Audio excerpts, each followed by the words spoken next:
Илья Брушенко на связи. Прием с высоты 400 километров, рады слышать вас. Astronomie, astrophysique, cosmologie, astroparticules. Ça se passe là-haut.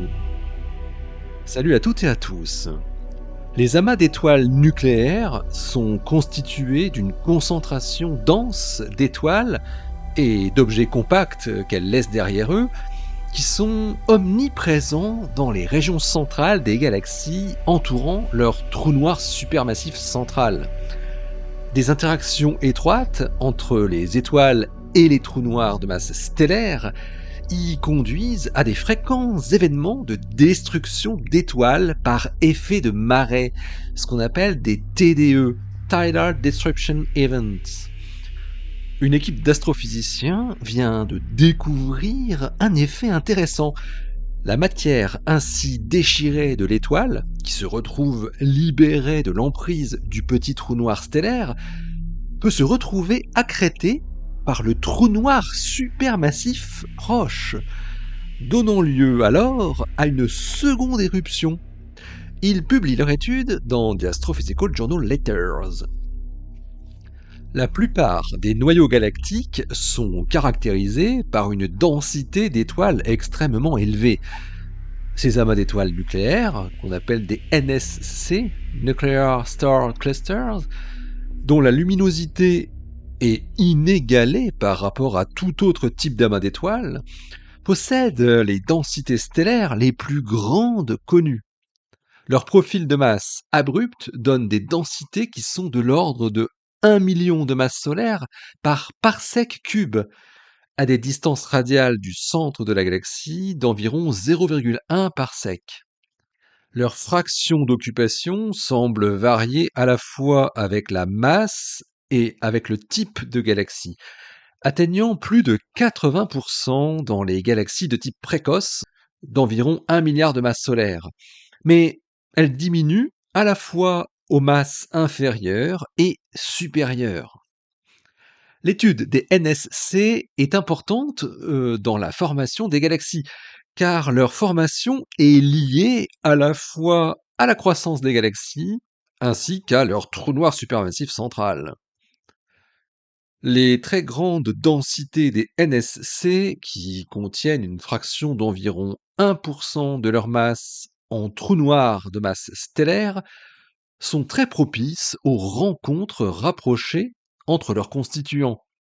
En particulier, des rencontres rapprochées entre les trous noirs stellaires et les étoiles du NSC peuvent conduire à des événements de destruction d'étoiles, des TDE, qui sont détectables sous forme d'éruptions transitoires à luminosité élevée. La survenue de ces événements dans les NSC est particulièrement importante car ça aide à calibrer le nombre de trous noirs binaires dans ces systèmes.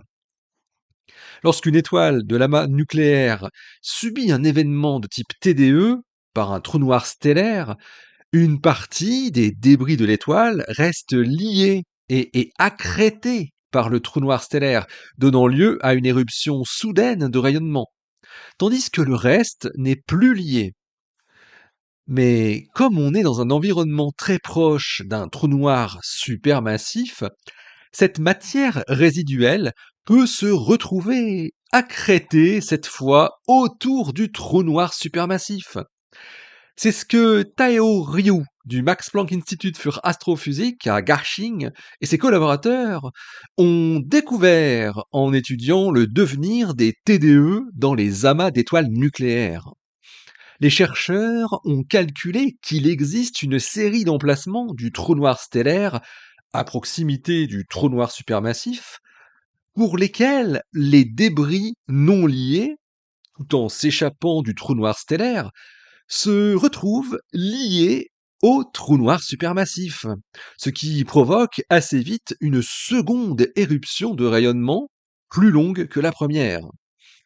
Il quantifie les conditions dans lesquelles les débris restent liés au trou noir supermassif en fonction des variables pertinentes du problème, à savoir l'emplacement du trou noir stellaire, bien sûr, la masse du trou noir supermassif et l'angle d'éjection des débris.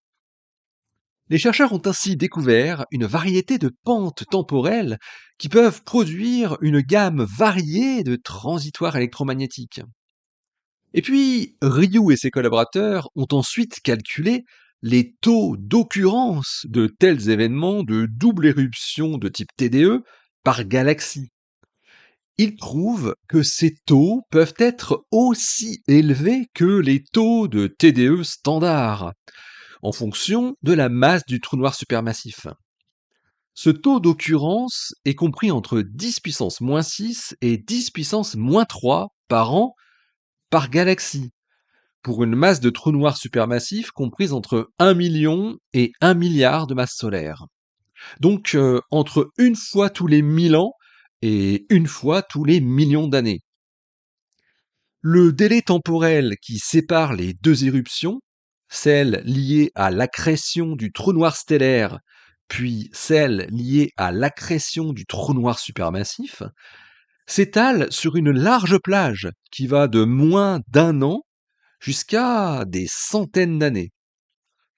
Les chercheurs montrent aussi que l'évolution temporelle des courbes de lumière de la deuxième éruption peut varier entre la loi de puissance standard en t puissance moins 5 tiers et des décroissances beaucoup plus abruptes, ce qui fournit une explication naturelle aux courbes de lumière qui sont parfois observées en tension avec le modèle classique des TDE.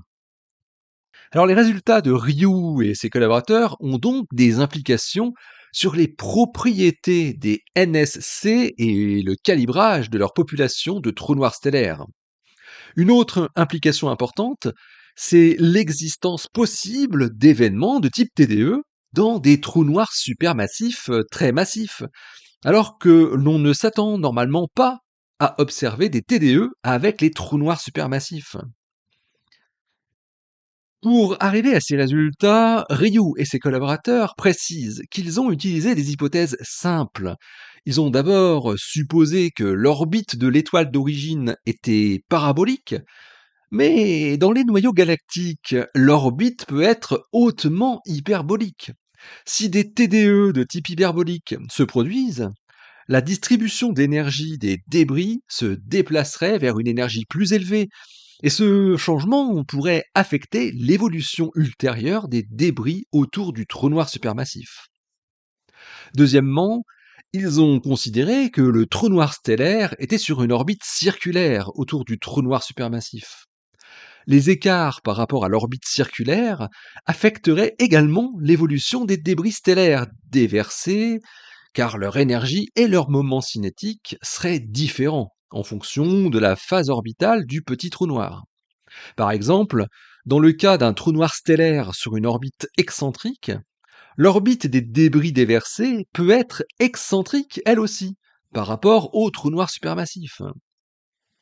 Troisièmement, ils ont considéré, pour plus de simplicité, des cas coplanaires où l'étoile, le trou noir stellaire et le trou noir supermassif orbitent dans le même plan, ce qui peut être une bonne approximation pour les noyaux actifs de galaxies.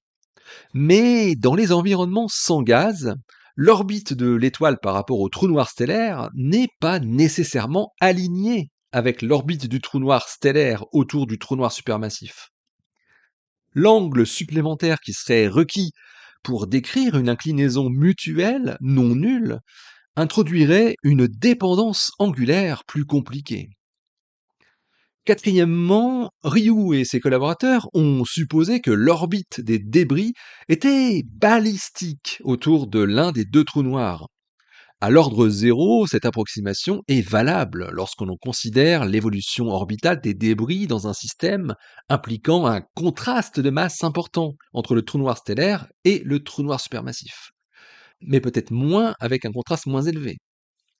Enfin, les chercheurs ont supposé des TDE dans des galaxies sans gaz, mais les trous noirs supermassifs ont tendance à être entourés d'un milieu gazeux, comme par exemple notre propre centre galactique. Dans de tels cas, les interactions des débris tombant avec le gaz environnant peuvent affecter l'orbite des débris et également conduire à leur dissolution via ce qu'on appelle l'instabilité de Kelvin-Helmholtz. Pour comprendre avec précision les observables et l'évolution orbitale des débris stellaires de TDE dans divers environnements, des simulations hydrodynamiques détaillées avec des calculs gravitationnels appropriés des deux trous noirs seront nécessaires selon les auteurs. Ce sera l'occasion pour eux de futures études à venir. L'article de Tao Ryu et ses collaborateurs est paru dans The Astrophysical Journal Letters, le volume 965, daté du 16 avril 2024. Il porte le titre amusant avec un jeu de mots avec l'acronyme TDE. Au lieu de dire Tidal Disruption Event, ils ont donc nommé leur papier Tidal Disruption Encores. Allez, d'ici la prochaine, portez-vous bien, restez bien les yeux vers le ciel et restez bien les pieds sur terre. Et vous avez peut-être remarqué une amélioration sensible du son de ces podcasts. C'est uniquement dû grâce à vos dons sur Tipeee qui m'ont permis d'acquérir un nouveau micro.